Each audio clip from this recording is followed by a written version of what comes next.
Éric Zemmour, bonjour. Bonjour. Merci d'avoir accepté l'invitation de chasson.com. Quand on vous a proposé de venir vous interroger sur le thème de la chasse, vous nous avez dit « j'ai envie de le faire en dehors de Paris ». Et vous avez choisi Marly-le-Roi. Pourquoi? Ah bah écoutez, je vais vous dire, pour moi Marly, c'est un souvenir littéraire. Je vous explique. Je suis un amoureux fou des Mémoires de Saint-Simon, que j'ai lu de la première à la dernière ligne il y a, je sais pas, 7 ou 8 tomes en Pléiade. Alors j'ai lu ça au fur et à mesure de mes vacances. Et en plus, j'ai un souvenir un peu affectif. C'est que c'est ma mère qui m'offrait les belles éditions de la Pléiade.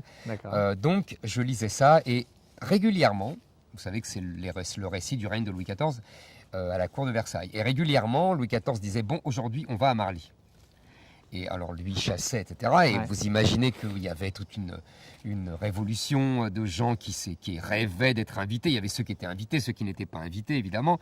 Et pour moi, Marly, c'est l'espèce de mythe comme ça, de Louis XIV décidant le matin, comme nous on dit, bon, on va prendre un café. Lui, il disait, on va à Marly. Et voilà, pour moi, Marly, voilà, c'est ça. C'est lié à Saint-Simon, à Louis XIV, une espèce d'art de vivre à la française, vous voyez, royal, mélangeant, c'est ça qui est intéressant, je trouve, mélangeant le raffinement le plus extrême, évidemment, mais aussi avec la chasse, la nature. Vous voyez, il n'y a pas cette dichotomie qu'il y a dans nos esprits modernes, un peu sommaires. Eux, ils mélangeaient les deux. Alors justement, quelle image vous avez, vous, de la chasse et des chasseurs? Vous avez compris que j'ai d'abord une image littéraire. Moi, je ne suis pas chasseur, hein, je suis un rat des villes, hein, je ne suis pas vraiment un rat des champs, hein, je ne vais pas me cacher, vous voyez, je ne vais pas jouer, je ne vais pas endosser des costumes qui m'iraient trop grands. Donc, j'ai des souvenirs littéraires. Je vous ai parlé de Saint-Simon, je pourrais vous parler de la gloire de mon père. Je revois le livre de Pagnol avec le petit Pagnol qui va avec son père chasser et tout, avec son oncle qui est vaniteux comme c'est pas permis et qui raconte tous ces soi-disant exploits de chasse. Vous voyez, pour moi, c'est ça la chasse au départ.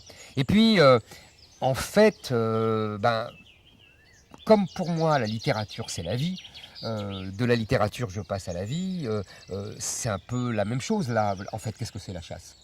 C'est pas seulement tirer sur des animaux, c'est même accessoire. Enfin, moi, il me semble, hein, je ne suis pas un chasseur professionnel, je ne veux pas parler pour eux, hein, mais ce qui me semble, c'est en fait la convivialité, c'est la chaleur, c'est voir ses amis le matin, partir tôt, regarder comme ce temps magnifique, cette nature. C'est ça, je pense, hein, et puis rigoler, discuter, et puis transmettre, emmener son fils, oui, son petit-fils, oui, la gloire de mon père. Pour moi, la chasse, c'est tout ça. Le contact avec... Alors, je vous dis à la fois la convivialité fraternelle très française, très, vous voyez, et cet ancrage dans quand même la nature. Vous voyez, on ne perd pas de l'œil d'où on vient. Vous parlez de transmission. Il y a 5 ans, quand on avait interrogé Yannick Jadot sur le thème de la chasse, il nous avait parlé de son grand-père. Il nous avait dit que c'était le passe-temps de son grand-père d'aller chasser le week-end. Et pourtant, il y a 10 jours, volte-face, il propose d'interdire la chasse le week-end et pendant les vacances scolaires. Vous savez, Jadot a un gros problème, c'est qu'il a gagné de très peu la primaire contre Sandrine Rousseau et que donc il va être obligé, ça c'est leur logique de parti, c'est toujours la même chose, surtout à gauche, mais en général dans ces logiques de parti, il va être obligé d'appliquer le programme de Sandrine Rousseau et de défendre le programme de Sandrine Rousseau de son adversaire. C'est un classique partisan, j'ai été journaliste politique pendant des années. Et donc je le plains. Parce qu'il va être obligé de dire le contraire de ce qu'il pense vraiment, puisqu'il va être obligé de dire ce qu'a dit son adversaire. Bon, ça, après tout, c'est leur problème. Mais c'est stupide, évidemment, ce qu'il dit, comme si les chasseurs n'étaient que des retraités ou des chômeurs, et qu'ils ne travaillaient pas. Alors qu'en fait, il y a, je crois, 65%, 70% des chasseurs qui sont des actifs, tout bêtement. Et que... En vérité, interdire la chasse le week-end, c'est interdire la chasse. Donc évidemment, c'est une proposition stupide et complètement démago. Et je vous dis qu'il répond à des logiques partisanes plus qu'à des logiques de réalité. Est-ce que vous pensez que les chasseurs ont un rôle important à jouer pour la nature? Ah, moi, je pense qu'ils sont même je sais pas moi, des défenseurs majeurs de la nature. Ils surveillent l'état des endroits où ils marchent, tout bêtement. Ils plantent des haies, ils surveillent les chemins, vous voyez, et puis tout simplement, soyons cyniques un moment. Les chasseurs veulent avoir du gibier. pour qu'il y ait du gibier, il faut qu'il y en ait. Bien sûr. Donc ils ont tout intérêt à protéger le gibier, justement. On est Donc à d'accord. protéger la diversité, la richesse des animaux. Enfin, vous voyez, ça me paraît d'une logique imparable. C'est le contraire de ce que disent les écologistes. En fait, je dirais les chasseurs, si j'essaie d'employer un néologisme, sont des grands écologues, quoi. C'est eux qui sont là à gérer au jour le jour la nature, vraiment, comme les éleveurs, comme les agriculteurs. Vous voyez, tous ces ennemis des écologistes. Alors, on dit effectivement, les chasseurs pensent que ce sont des écologues. Ce n'est pas le cas des écologistes, mais ce n'est pas le cas de toute une partie de la classe politique. Et récemment, on a beaucoup parlé des chasses traditionnelles. On a dit du président Macron qu'il cajolait dans le sens du poil les chasseurs. Pourtant, il a mis quand même 2 ministres totalement anti-chasse. Ça vous évoque quoi, vous, les chasses traditionnelles? Et puis un peu cette posture, en fait, qu'a fait un peu ce en même temps d'Emmanuel Macron. Il y a plusieurs choses dans votre question. Il y a d'abord effectivement le en même temps d'Emmanuel Macron qui s'applique à tous les domaines, qui devient insupportable, qui je pense d'ailleurs, si vous voulez, au début était la marque, enfin a été pris comme la marque d'un esprit un peu subtil, vous voyez, qui peut comprendre, après tout, qu'un sujet n'a pas une seule solution, qu'il peut avoir des nuances, je peux comprendre intellectuellement, mais qui est devenu l'artifice absolu et qui est devenu comment vous dire, le prétexte d'une inaction permanente, et vous voyez, et d'une tergiversation permanente. Bon, ça c'est pour Emmanuel Macron. Maintenant, pour les chasses traditionnelles, je vous avoue que même moi, je me suis laissé prendre. Je vous dis ça parce que j'en ai discuté avec des chasseurs et j'ai reconnu honnêtement, je leur ai dit, vous voyez, je comprends comment les gens se font endoctriner pour tous les sujets. Moi, pour mes sujets que je connais bien, où j'ai lu vraiment beaucoup de livres, etc., je ne me fais pas avoir. Et puis pour les sujets que j'ignore, par exemple les chasses traditionnelles, eh ben, on entend le bruit médiatique, on se dit, oh là là, c'est cruel, et bêtement, on répète, c'est cruel. Et je leur ai dit, même moi, j'ai dit, bah oui, je pensais que, vous voyez, la chasse à la glu, la fameuse chasse à la glu était cruelle, parce que j'avais entendu, et comme je n'y connaissais rien, je reconnais honnêtement, et bah bêtement, j'ai dit, ah bah oui, la chasse à la glu, c'est pas bien. En fait, on m'a expliqué, etc. C'est idiot ce que je disais, et ce que tout le monde dit. En vérité, ça n'a rien de cruel. D'abord, c'est une chasse vraiment traditionnelle, archaïque, même j'allais dire, qui est le produit de l'inventivité humaine. C'est pas méchant, ils sont relâchés tout le temps. C'est un appât, si j'ai bien compris. Ils sont relâchés tout le temps. En vérité, ça existe depuis des milliers d'années. Ça n'a rien de cruel. Et on est là vraiment dans l'agite-propre, j'allais dire, médiatique. Les écologistes sont très forts, ils sont normaux. Ils sont les enfants des gauchistes des années 70. Ce sont des gauchistes avant tout. On ne devrait pas les appeler écologistes, on devrait les appeler gauchistes. Pareil d'ailleurs pour la chasse à courre. La chasse à courre, on voit bien ce qu'il y a derrière, on voit bien le fantasme. C'est Marly, on va à Marly, c'est Louis XIV. C'est vraiment ça. C'est le fantasme de Louis XIV, de l'aristocratie, les beaux costumes, etc. En fait, là aussi, je me suis renseigné.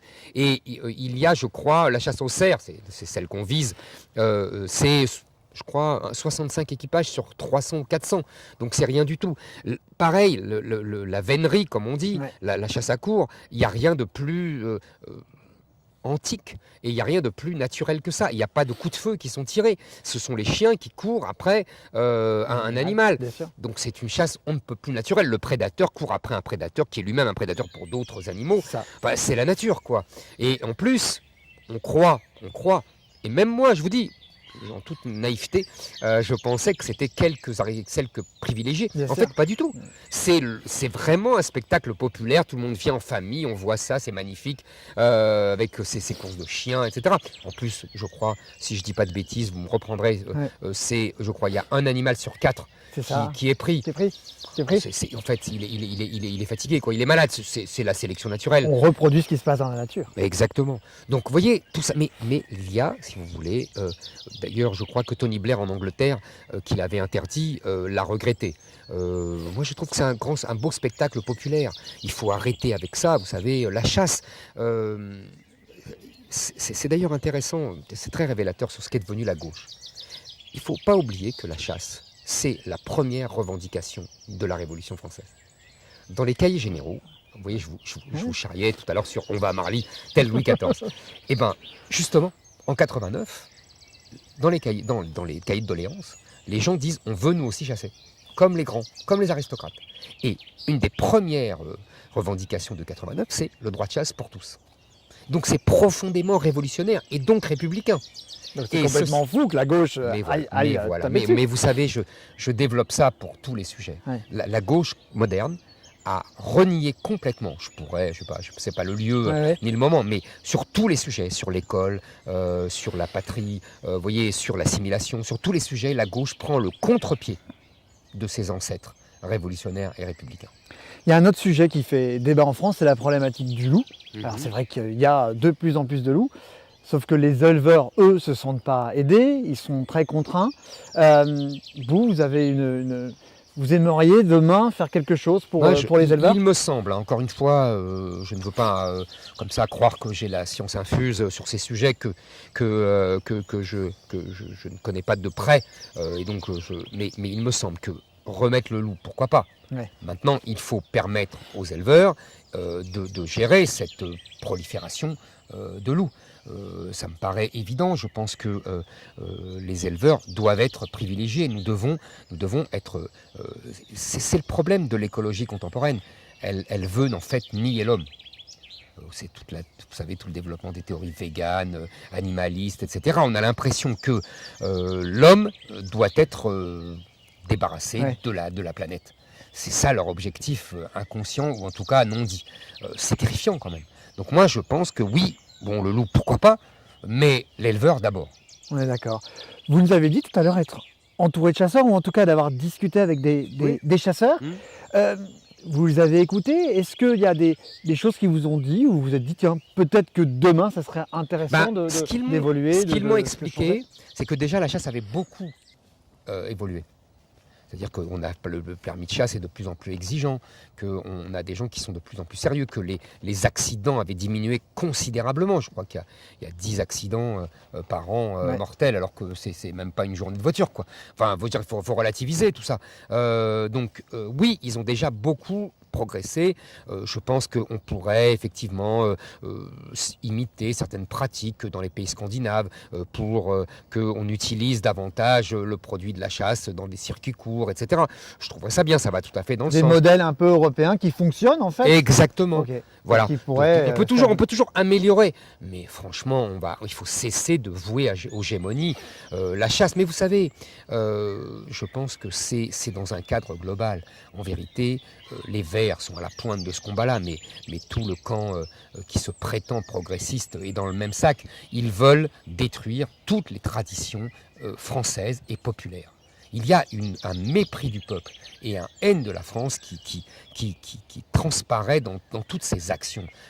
Je vous rappelle les bêtises des maires verts qui critiquaient le Tour de France, le sapin de Noël. Vous voyez, on a pris ça pour du folklore. C'est des bêtises. On dit tous des bêtises. Mais c'est révélateur de leur mentalité. Ils détestent tout ce que le peuple aime. Vous m'avez justement devancé pour notre dernière question. Depuis plusieurs années, les chasseurs, les pêcheurs, les bouchers, les gens qui mangent de la viande sont attaqués par des courants antispécistes qui viennent bien souvent de financements étrangers. C'est quoi votre approche par rapport à ces courants? Alors, philosophiquement, il y a politiquement. Philosophiquement, ces gens-là sont à combattre. Ce sont, je vous dis, des ennemis de l'humanité. Ils veulent éradiquer l'humanité. Leur ennemi, c'est l'humain. On peut très bien être sensible à la souffrance animale. Je trouve ça tout à fait beau. On est dans une idéologie antispéciste qui considère que l'animal est un homme comme un autre. Non, il n'est pas un homme comme un autre parce qu'il ne se soucie pas de notre sort, alors que nous nous soucions de son sort. C'est une différence majeure. Vous voyez, et qu'il n'y a pas des colloques d'animaux sur le sort des hommes.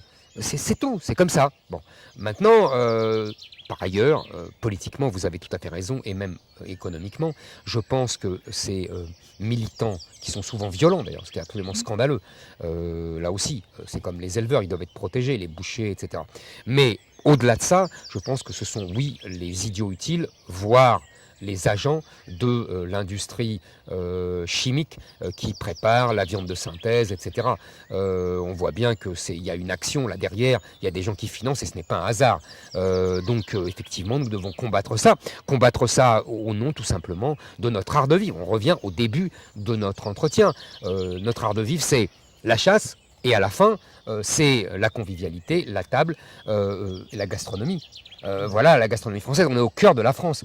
Vous savez, je vous parlais de mes lectures, quand j'étais jeune, je lisais un livre célèbre de Roland Barthes qui s'appelait Mythologie, qui décrivait les grands mythes français, alors, contemporains. Il y avait la déesse, vous voyez, la fameuse voiture dans laquelle était le général de Gaulle, il y avait d'autres, il y avait le Tour de France, et il disait que les Français avaient inventé un mode de vie tout à fait particulier, fait de convivialité, de rencontres autour d'une bonne table, dans un restaurant, dans un bistrot, et que c'était un art de vie français qui était vraiment unique, et que le monde entier regardait avec admiration, et vous voyez, c'était exactement cela. Et c'est ce mode de vie, je vous assure, c'est ça le cœur de l'histoire, c'est ce mode de vie que les Verts et toute l'engeance autour veulent détruire. Il y a une volonté de destruction, d'éradication, comme les relations très françaises aussi entre les hommes et les femmes. Vous voyez, le marivaudage, la courtoisie, tout ce qu'on veut détruire au nom de la théorie du genre, etc. Vraiment, il y a une volonté de destruction du mode de vie français. Et évidemment, la chasse est une des premières cibles de tous ces gens. Très bien. En tout cas, on vous remercie. Mais merci à vous. Et puis, à très bientôt. Et on va à Marly. Allez.